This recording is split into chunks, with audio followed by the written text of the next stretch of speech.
Medina में एक हमाम गुस्ल खाना था जिसमें मुर्दा औरतों को नहलाया जाता था और उनकी तजहीज़ो तकफीन की जाती थी। एक मर्तबा इसमें एक खातून जिसका इंतकाल हो चुका था नहलाने के लिए लाया गया। उसको गुस्ल दिया जा रहा था कि एक औरत ने उस मुर्दा खातून को बुरा भला कहते हुए कहा, तू बदकार है, और उसकी कमर से नीचे एक लित्तर मारा। लेकिन इस बुरा भला कहने वाली और फिर मुर्दा औरत को मारने वाली औरत का हाथ जहां उसने मारा था चिपक गया। औरतों ने बहुत कोशिश की और तदबीर की, लेकिन हाथ अलग नहीं हुआ। बात पूरे शहर में फैल गई क्योंकि मामला ही अजीब था। एक जिंदा औरत का हाथ एक मुर्दा औरत से चिपका हुआ है। अब उसको किस तरह और किस तदबीर से अलग किया जाए? मुर्दा को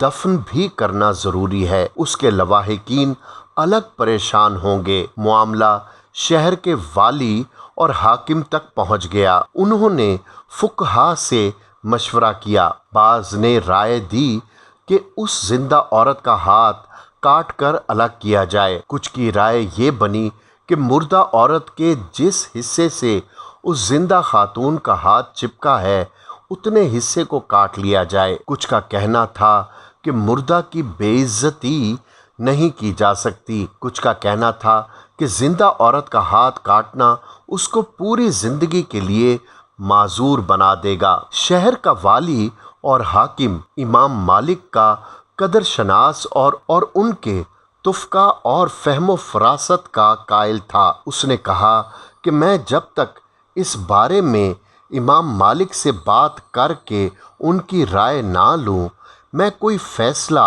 नहीं दे सकता। इमाम मालिक के सामने पूरा मामला पेश किया गया तो उन्होंने सुनकर फरमाया, ना जिंदा खातून का हाथ काटा जाए और ना मुर्दा औरत के जिस्म का कोई हिस्सा अलग किया जाए। मेरी समझ में ये बात आती है कि मुर्दा औरत पर उस जिंदा खातून ने जो इल्ज़ाम लगाया है वो उसका बदला और कसास तलब कर रही है।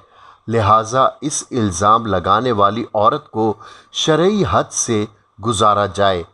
चुनाचे शरई हद जो तोहमत लगाने की है, यानी 80 कोड़े मारने शुरू किए गए। 1, 2, 10, 20, 50, 60, 70 बल्कि 89 कोड़ों तक उस जिंदा खातून का हाथ मुर्दा औरत के जिस्म के कमर के निचले हिस्से से चिपका रहा। जो ही आखिरी कोड़ा मारा गया उसका हाथ मुर्दा औरत के जिस्म से अलग हो गया। यकीनन इस वाक़े में दूसरों पर बेजा तुहमतें लगाने वालों के लिए बड़ी इबरत मौजूद है। अल्लाह सुब्हाना ताला हम सबको इस गुनाह के शर से अपनी पनाह और रहमत अता फरमाएं। आमीन।